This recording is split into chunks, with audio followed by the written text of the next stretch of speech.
Hi everyone, welcome to this week's Karma Cards. It's a big energy day. Today is the day of the Leo new moon, so happy new moon. It's Wednesday, August 16th, so for those seeing it after that, I hope you had a great new moon, and if you're seeing this on Wednesday, August 16th, I hope you can join us for the new moon spirit circle that's happening tonight at 6 p.m. Pacific time. So already we know the energy is high. We're working with a big manifesting window, and this one, the planetary subruler, is the sun, which gives us a lot of life force energy to work with. And there's so much about this particular Leo new moon that's about stepping into your sovereignty and power. So for those who are joining me for the spirit circle tonight, we're going to go deeper into those messages. But for us watching, let's talk about the other player that's really strong right now, and that's Venus. Venus is also in the sign of Leo, but she's still in retrograde. But her themes, what she's working on right now, is being amplified by the sun and the moon. They're in a conjunction, and they're creating a stellium in Leo. So we've got all this Leo power, this fire power that's happening right now. And with that focus that Venus is thinking on, Venus is asking us in retrograde right now to reconsider what's most important to us. What do you value the most? What do you value in life? But also, what do you value in relationships? So we're re-examining our relationships. We're getting to the heart of the matter. Leo also is the sign that represents the heart, right? So it's beautiful because both in astrology and numerology, these two converge together. So in numerology, it's the number 5 represents the heart, and Leo rules the 5th house. So there's this getting to the heart of what's really important to you. We are at the apex of this energy right now. We're inside this Venus retrograde until about the 8th of September.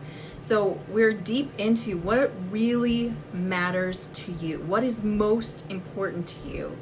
That is what energy is calling us to focus on at this time. Now, while we're experiencing that, as you think about that, by the way, when you think about what you want, you will be met by its polar opposite.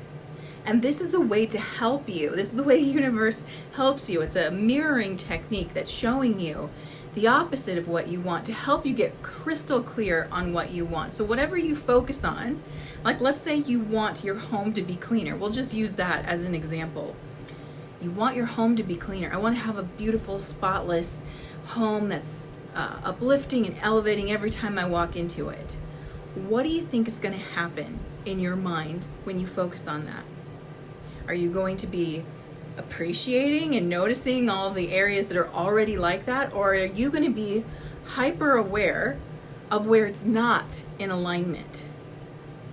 And the reality is you're probably going to be hyper aware of where it's not in alignment, because that's the most helpful thing for you to see, because those are the areas that you need to work on to get into alignment with your vision. And it's like that no matter what your goal is, no matter what you're focusing on. What's going to happen as soon as you choose that intention, that focus, is the counter opposite will become crystal clear in your life. And that is intended to help you straighten out the house, if you will, get it in order so that everything is in alignment with what you desire. And this brings me to the message from the team this week, and that is to notice what you're focusing on. Because yes, when you make a focus, like I want my home to be a pristine palace, I want it to be a beautiful sanctuary. So instead of walking in and feeling that way, I'm going to notice, I'm going to be hyper aware now of where it doesn't feel like a sanctuary, where it doesn't feel pristine. These are going to be brought to my attention. And the trick here is what happens in the ego, because these things are being brought to your attention to address them, to actually correct them and put them into alignment with the order you desire. But what the ego is going to do is look at it and be like, perfect. This is out of alignment. This is going to set her off. That's going to put me in control.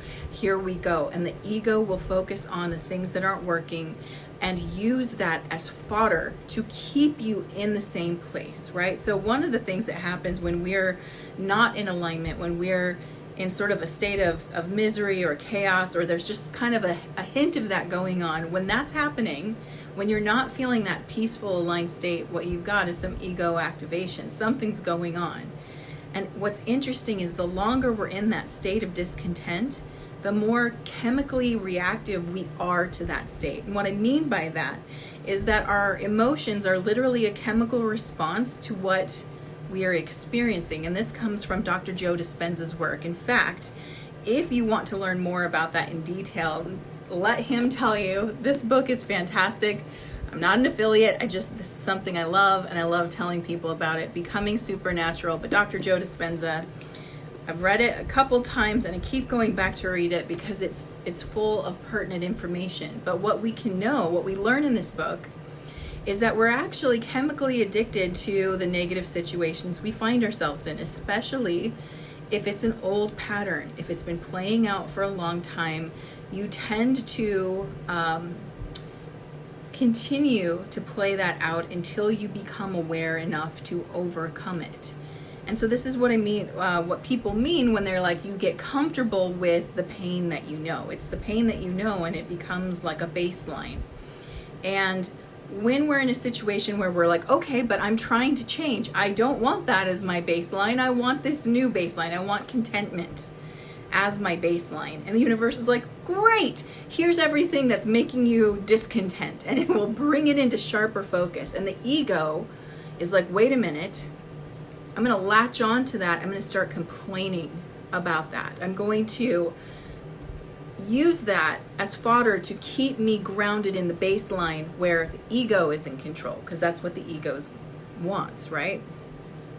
So as this is being brought to our attention, we're going to see what brings us discontent. We're going to see the things that are out of alignment and aren't centered.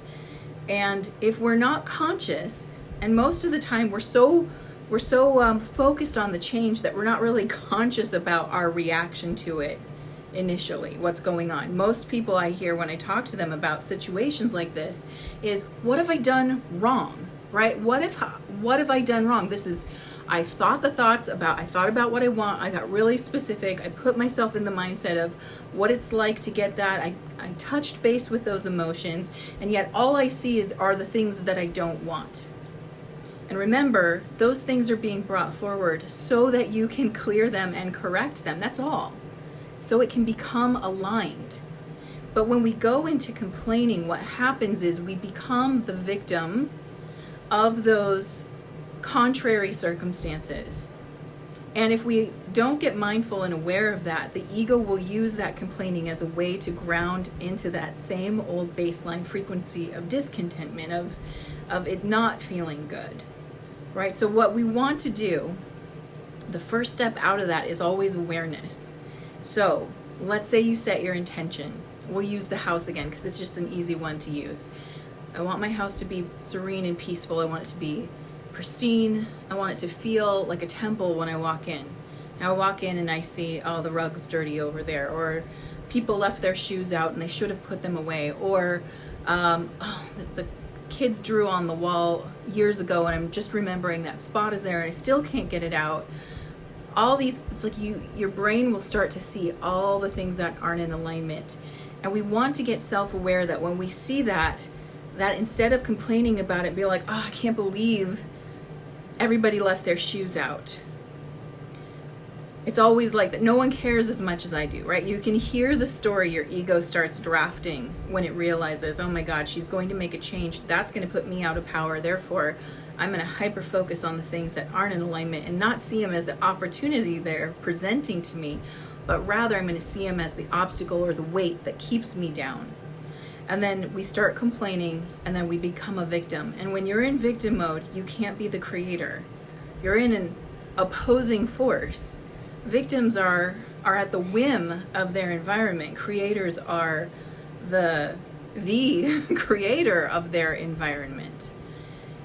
So what we want to do instead is recognize first, am I complaining about this? Am I making this my obstacle? Am I making the mess my nemesis, or whatever it is that I'm noticing that's not in alignment? Am I deciding that this is opposing me? And if we're noticing that, then we're going to start to notice how we complain. And we actually want to spend some time just clocking it. So our first step is just to watch ourselves. Am I complaining about this? And at first you might be. Some of us, when we start watching ourselves, our behavior changes, right? And you'll know this is like, this is an old pattern, maybe like as a child or in school, like someone notices your behavior and you get real, like, you know, someone's watching you. So it's like the best version of you comes forward. And that can happen when you're trying to be aware of, like, am I complaining? Am I becoming a victim? You might zip your lip and be really quiet, or even go into gratitude and be like, no, this is perfect. Like, this is an opportunity. So we need to watch it for a bit, because after a while, after you observe yourself for a while, that hyper awareness of attention focused on you will sort of dissipate, and the real the real behavior can come forward. Now, in some people, your real behavior might just come right out. For those of us who, you know, want to do this right or do it perfectly, the perfectionists out there, right? The teachers' pets out there, those types of personalities, you know who you are. I know I'm one of them. We get really good. We're like, no, I'm not gonna make a peep. I'm gonna stay in gratitude and appreciation. We've got to let that pass to see if the victim mentality starts coming forward. Once we're aware of that, what we want to realize is that most of the time with complaining, pretty much 100% of the time, no solution is offered. And so when you're complaining that everybody always leaves their shoes out, well, now you're a victim who has to clean up everybody's shoes, right? There's no solution. Whereas when you become aware of your complaining, you can start recognizing that in order for either I don't say anything about this and I drop it, or if I'm going to say something about this, like everyone leaves their shoes out, I need to offer a solution. I need to add a special addendum to this sentence that takes it out of complaining, out of victim mentality, and into creator being mentality. And that is the magic word "and." Right? So we're allowed to be, so to get clear, are we going to complain when we see where we're out of alignment? Of course we are. Are we going to be discontent with it, I should say? Of course you are. It's not what you want. What you want, you've already stated. Now you're seeing the things that aren't in alignment. That discontentment is fine. What happens is whether that discontentment gets to run you or not. And so when we realize that we are feeling discontentment, what we want to do is be aware of, okay, why does that make me discontent? And what am I going to do about that?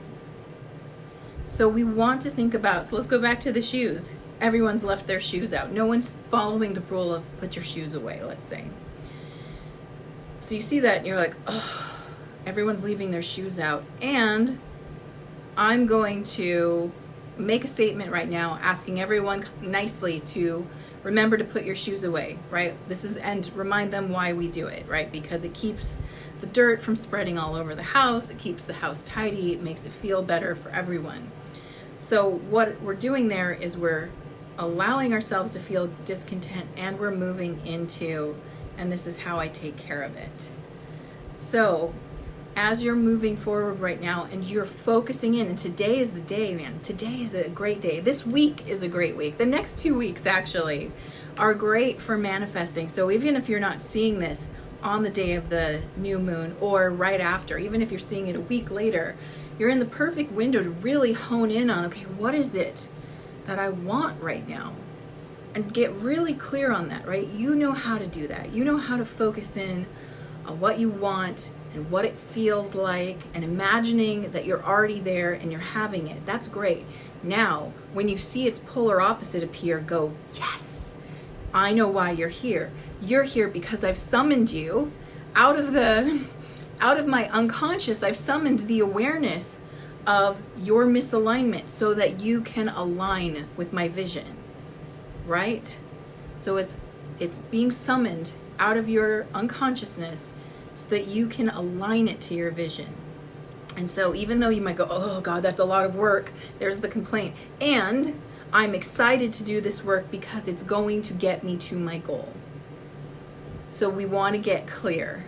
That's our action plan right now. And this is a great time to do it because Leo, again, is this leadership, sovereign, creator being energy. It is the house of creation. We're at a beautiful power moment right now where we can utilize this fiery energy to get us over our discontentment, over our ego, and over our feeling like a victim, and realize that everything that's happening, even the things I perceive that I don't want, are actually in service to what I do want. It's not being summoned out because you're unworthy. It's not being summoned out because you didn't do it right. It's being summoned because you have awoken the presence of it in your own mind. You've gotten really clear about your vision, and now you're seeing all the things that are not in alignment, and you're seeing it so you can do something about it. And that really is the universe supporting you and having your own back. And with that, let's look at this week's karma cards. So excited for this one. It's so in alignment. It's just, I love it. I love you, team. This is great. All right. For those who are new to karma cards, let me quickly show you how these work. I've got 3 decks: planets, signs of the zodiac, and the houses of astrology. And I've already asked my team, what's the message you have this week? And they gave us the verbal version, but through the cards, they've given us 2 sets of answers, a set that are action related and a set that are outcome related. And the way that you pick a card in this reading is you feel in with your intuition. What guidance are you really needing right now? Are you needing an action plan, which is the action related answers, or are you wanting to see how things are resolving from the actions you've taken? Those are the outcome related answers. And of course, you can always choose both. While you're choosing, here is the timing for this reading. This is for August 16th through the 23rd. And the flavor of this reading, we've got Venus, which I told you is the other power player on this day of the Leo new moon, in the sign of Taurus, which is about what you value, right? And this is one of the signs that Venus rules. So this is really going into the work you put into it, but also what you value, what's worthy to you. And the 12th house, which is about the subconscious mind, which is connected to what we were just talking about, because again, all the unconsciousness around what's out of alignment comes to life and light, comes back into your consciousness as you focus in on what you really want. Let's hear what they have to say. All right, for those who are choosing action, your spiritual action at this time is to cherish your beliefs, seeking oneness with all that is. So the things that you value, the things that you believe in, these are the things that on some deep soul level are connecting you to that sense of oneness. It's what you desire to align to. So remember, we're looking past the thing we think we're saying we want, and we're looking at what does that give me, right? So what is the clean house in my metaphor give me? It gives me a sense of peace and calm and groundedness or security. So these are the things that we're seeking that create that sense of feeling whole and feeling the greater oneness, because as we are feeling whole within ourselves, then we start to resonate and feel the wholeness that's always around us. Mental action at this time: enjoy the costs of philanthropy. This one's interesting because the team's saying, okay, this in this context, they're not talking about the kind of philanthropy where you're one person giving to another. It's more about the giving to the universe, which is really interesting. So it's that willingness to let go of something to receive is what we're talking about here. And in this case, it's like I'm willing to let go of the ego. I'm willing to let go of the victim mentality. I'm willing to let go of my limited view or the limited way I'm seeing this so that I can receive more, so that I can be in the bigger picture. And this is a type of philanthropy because, going back to the oneness, we're all one.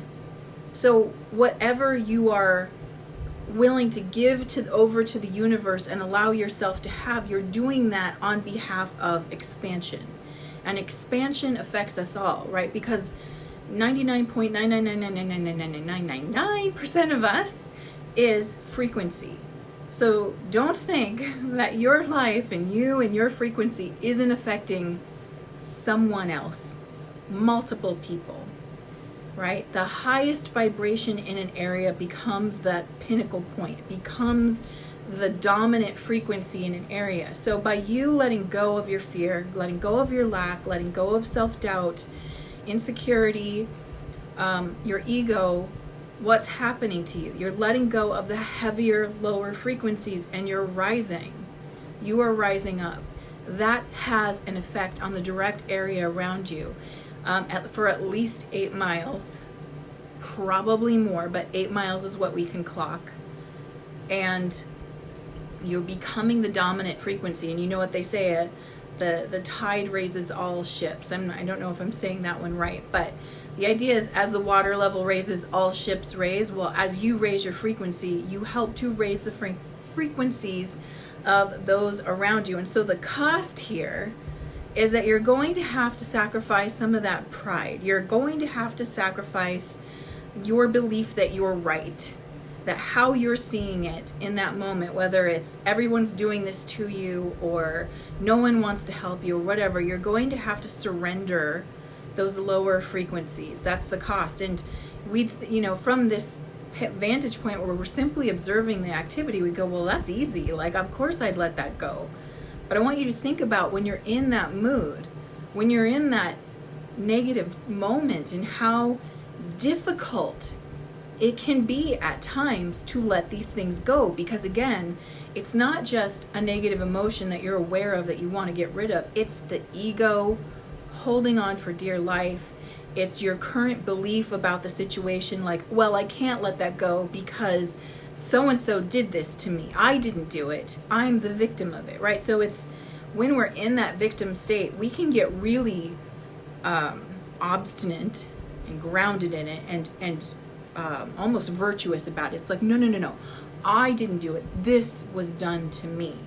And that can be a really tough one to let go of. And yet, it's exactly what you're going to need to do to rise. Physical action at this time. Charm, art, and beauty are the way to use the most direct way and keep your involvement hidden.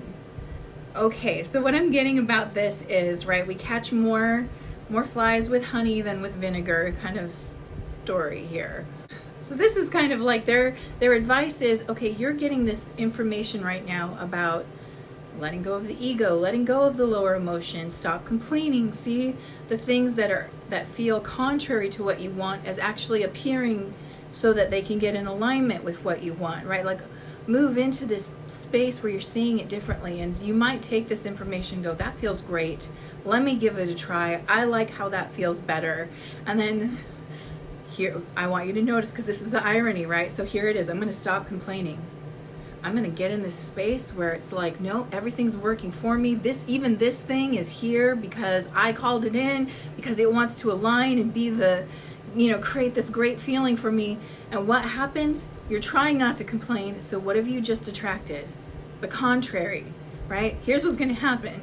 Your friend's going to call you up and start complaining. Your husband's going to walk in and complain to you. Your kids are going to complain about something, and you're going to go, Do you know what I mean? It's because we just did it, right? We just got really clear on what we wanted, what we want to create. And now everything that's out of alignment, it just comes forward, and it feels really, it's a test sometimes, the way that feels, because it's like, really?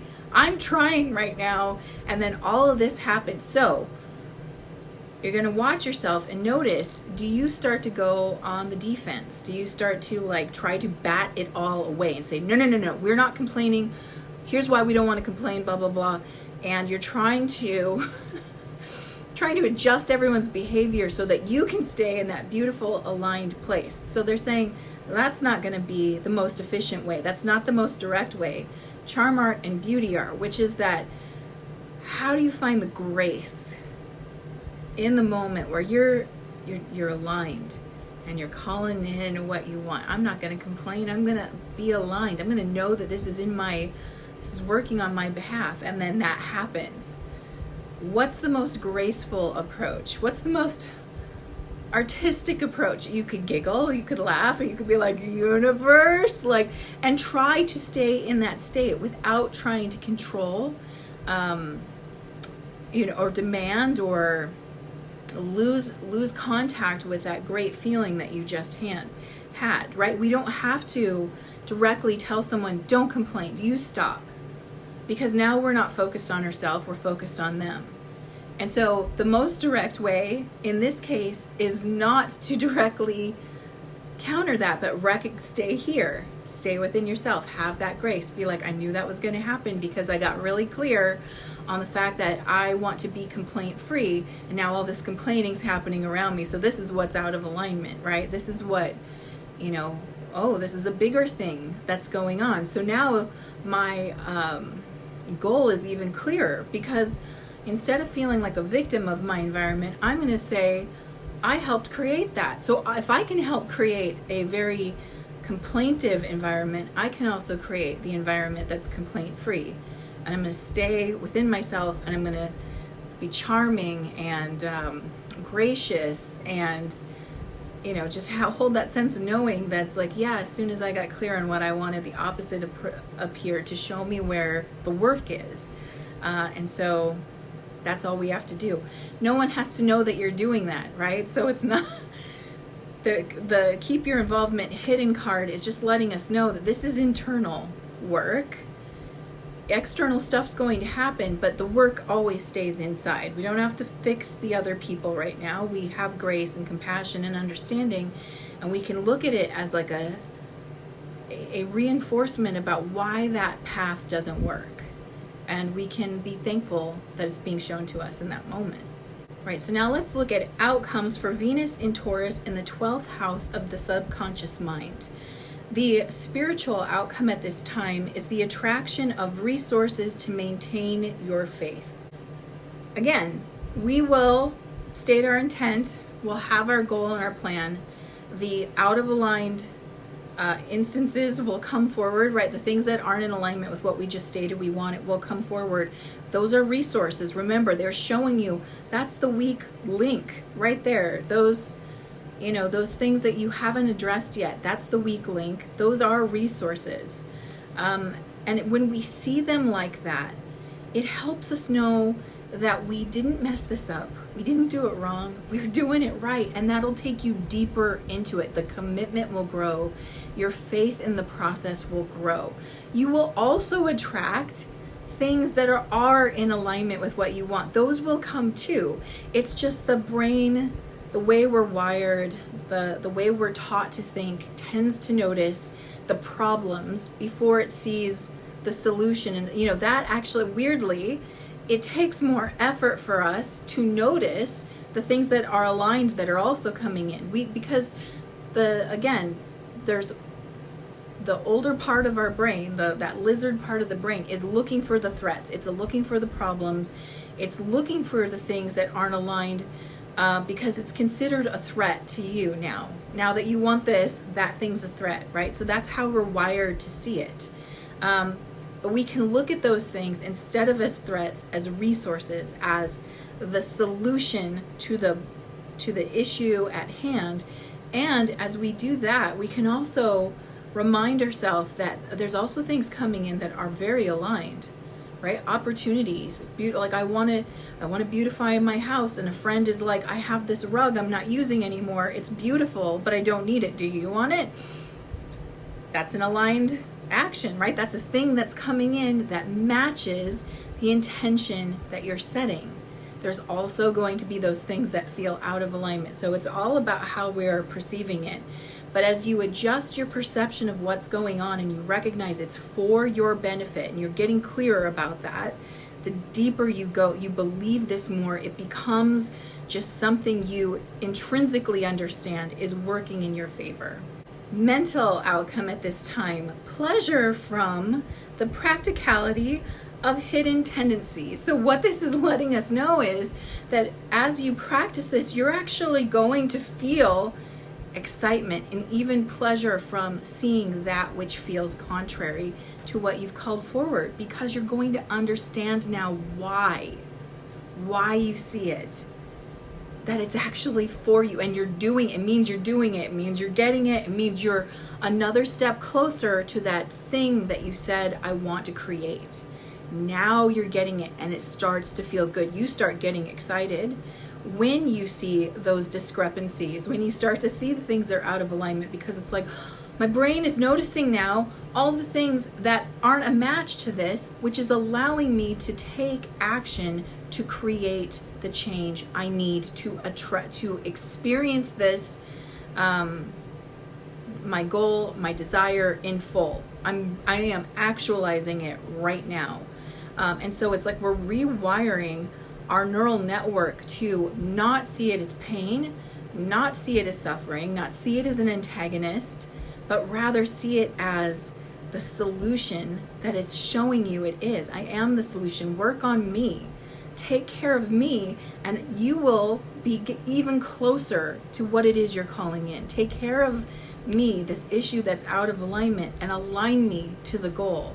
And as you do that, you're closer and closer. And so every single thing that you're seeing where you're like, oh, that's not what I called in, then you're like, okay, then I work on that next, because working on that gets me even closer. And it's like you're building the bridge as you're crossing it. By the time you've aligned all those pieces, you'll be like, oh my gosh, it's here. I did it. I created this. And every step of the way will become something that you can feel, deeply content with, that you didn't fall into the pit of suffering that the mind can create when obstacles appear, but you saw it as the building bricks that are getting you what you want. And it creates a sense of pleasure. Physical outcome: good times resulting from the productivity of large institutions or overwhelming events. Again, this is coming from the subconscious mind. And that talks about a bigger connection, because our subconscious minds, even though they still feel individual, they're not. They're like an iceberg, right? At the tip is our consciousness. Under the water, you're seeing your personal subconscious experience. But the further down you go, you realize that this iceberg's connected to a bigger ice shelf, which is connected to a bigger shelf, and keeps going infinitely. So what that's letting you know is, as you're tapping into your subconscious mind, you're tapping into something bigger than yourself. And that's what that means. So again, good times, it becomes more enjoyable. The journey to getting what you want starts to become really satisfying as you see that everything truly is happening for you. There is no antagonist. The antagonist we all feel when we're experiencing the opposite of what we want is simply the shadow in our mind that we're creating, because we're choosing to see ourselves as a victim of something rather than seeing ourselves as the one that called these things forward. Come out of the darkness, come out of my lack of awareness, and bring yourself into my awareness so I can align you and create what I've decided to create. And as we start to see that, one, we become very productive, because now we start to feel traction. When you're working on the things that are out of alignment with what you want, and those things start to align, that feels like traction. And again, that creates that feeling of, I'm doing this, it's working, this is a good process, it's working for me, right? So we're productive, and it feels good. And it's connected to something even bigger. It's connected to how the mind works. And again, our conscious mind is just so minute in comparison to our subconscious mind. Our subconscious mind is the form builder. And so how we choose to consciously look at it creates the form it becomes. So when we are looking at our finances like it's our nemesis, well, we start to create a feeling of this monster, of this thing that's bigger than you, out of control, and wants to swallow you whole. But that's not the reality. The reality is, it's simply something that's out of alignment that you have the power to address. But it's all in how we look at it. And so as you change how you see the obstacles in your life, as you get aware of, am I complaining, victim state, or am I recognizing that this is here for me to work on it, creator state, then the whole process shifts. You don't have a monster anymore. Instead, it looks like friendly things coming forward going, fix me next. I want to change too. I want to align to your bigger vision. I'm out of alignment. Change me, right? Like, do something with me. And it starts to feel like gifts being given. Like, I get to work on this. This is If you've ever done something like any kind of like home repair, built a table, or built IKEA furniture, or fixed your faucet, or I don't know, it doesn't matter what the activity is, but there's that sense of like, I did it at the end, where it's even more satisfying because not only did you get the end result where something got fixed, but you got to feel your creative power, that you are a powerful person capable of creating real change. And that feeling comes from this work. And so the complaining is empty and it helps contribute to suffering. But the ability to see what's out of alignment and the willingness to work on it, not only does it align it to what you desire, but it helps you feel that creator being energy inside of you, the potential and the power you have to create magnificent, lasting, and truly miraculous change in your life. And so I wish that for you this week. I wish you to feel all of that. Whatever comes forward that's presenting as out of alignment, see it as you calling it forward so that you have the opportunity to make real change right there. And I hope you can feel that amazing feeling when you start to recognize that this really is for you and from you. With that, I'm sending you so much love. Mwah. Have a great week.